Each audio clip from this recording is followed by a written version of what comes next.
Very energetic, very positive sir, Swaraj sir, যার কাছে আমরা শিখছি। লাইক কি বলবো, অসম। সব দিক থেকে মেন্টালি ফিজিক্যালি ভীষণ ভালো আছি। কখনো যদি সুযোগ পাই তো আমি এটা একবার ট্রাই করব। আগে নিজের জন্য ভাবো, নিজের জন্য করো, তারপর তুমি নিজে ভালো থাকলে সবাইকে ভালো রাখতে পারবে। Fitness equals to happiness. Fitness আমার কাছে এমন একটা জিনিস যেটা আমি যখন ফিটনেস সেশনস বা এনি বডি মুভমেন্ট সেশনস যখন করাই, সেটা আমার কাছে একটা মানে it's a positive vibes for me. ঠিক আছে, আমার মনে হয় যখন সেশনটা চলে সেটা আমার কাছে একটা অক্সিজেন। তো সেই পজিটিভ ভাইবসটাই আমি আমার সেশনের মধ্যে স্প্রেড করার চেষ্টা করি। আর মিউজিক হচ্ছে এমন একটা জিনিস যেটা মানুষকে ভীষণভাবে টাচ করে। তো সেই মিউজিকের সাথেই ফিটনেসকে যখন ফিউজ করা হয়, আর সেটা যে কোনো মিউজিক হতে পারে, সেইভাবেই আমি এখানেও সেশনসগুলো করাই। মিউজিকের কোনো ল্যাঙ্গুয়েজ হয় না, মিউজিক ইজ ইউনিভার্সাল। আর মিউজিকের সঙ্গে যখন আমাদের বডি মুভমেন্টসগুলোকে মার্চ করা হয়, আর মিউজিকের সাথে যখন বিভিন্ন অঙ্গ প্রত্যঙ্গকে আমরা মুভ করি, চালনা করি, তখনই সেটা আমাদের শরীরের একটা দোলন বা improvisation of body movement we can say. তো সেটাই আমার মেন কাজ।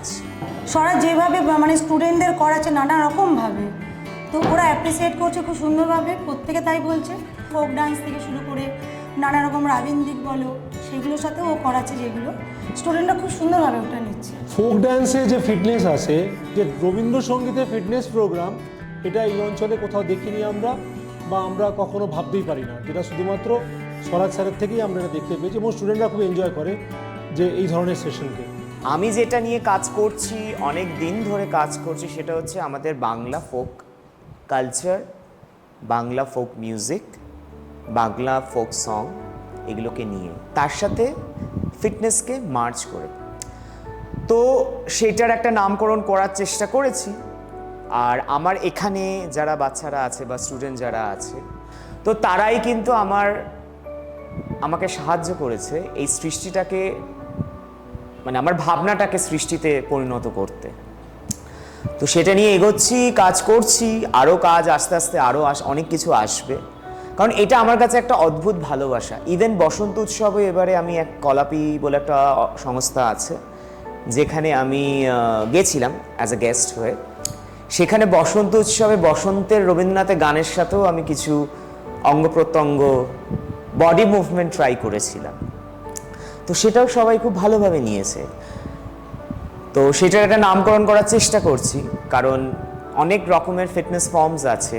চেষ্টা করছি আমার সৃষ্টিটাকেও একটা নতুন ফর্ম বা নাম দেওয়ার। আপনারা সঙ্গে থাকলে, আপনারা যদি মনে করেন যে হ্যাঁ এইটাকেও, মানে আমার দিক থেকে আমি ক্ল্যারিফাইড। এবার শুধু আমি ক্ল্যারিফাই হলে তো হবে না, সবাইকে একসাথে চলতে হবে। তো কোনো কিছু তো একা করা সম্ভব না। সবাই একসাথে যদি আমরা চেষ্টা করি নিজেকে হ্যাপি রাখতে, নিজেকে ফিট রাখতে, আর আমার যে ওয়ে অফ থিঙ্কিং অ্যাবাউট ফিটনেসটাকে যদি আপনারা অ্যাকসেপ্ট করেন, তাহলে আমার মনে হয় আমার যে সঙ্গে যারা মানুষগুলো থাকবে বা যাদেরকে সঙ্গে আমি বিভিন্ন সেশনস করতে পারবো, তারা হয়তো বা অবশ্যই তারা একটা নতুন প্রাণের উৎস খুঁজে পাবে। So that is my point. Hello, আমি সঞ্চালি, আমি সার্ভিস করি। আমি অনামিকা মুখার্জি, আমার বিজনেস রয়েছে। আমি স্নিগ্ধা চ্যাটার্জি, আমি একজন স্টুডেন্ট। স্বরাজ স্যার যেভাবে ক্লাসটা করান, সেটাতে খুব পজিটিভ ভাইব পাই। তার জন্য আমি যে করে হোক ক্লাসে সন্ধ্যাবেলা যাই থাক না কেন, ক্লাসটা আমি অ্যাটেন্ড করি। তার কাছে শেখা, তার কাছে শুধু শিখছি না, অনেক কিছু জানছি, নতুন কিছু ট্রাই করছি। ফিটনেস থেকে আরম্ভ করে সব কিছু ভীষণ ভালো লাগছে। মেন্টাল, ফিজিক্যাল সব দিক থেকে সো হ্যাপি। সব থেকে বেশি যেটা হয়েছে সেটা হচ্ছে মেন্টাল স্যাটিসফ্যাকশান। যে জিনিসটা স্বরাজ স্যার সবসময় আমাদেরকে এনকারেজ করে যে আগে নিজের জন্য ভাবো, নিজের জন্য করো, তারপর তুমি নিজে ভালো থাকলে সবাইকে ভালো রাখতে পারবে। তাই সেই সমস্ত মহিলাদের আমি রেকমেন্ড করবো অ্যাজ এ মহিলা, যে তোমরা সবাই একবার হলেও স্বরাজ স্যারের কাছে এসে একটা অন্তত সেশন করে যাও, তাহলে বুঝতে পারবে যে কতটা মানে মেন্টাল স্ট্রেংথ, ফিজিক্যাল স্ট্রেংথ পাওয়া যায়। সো ফিটনেস ইজ খুশি, happiness. Thank you so much. Change.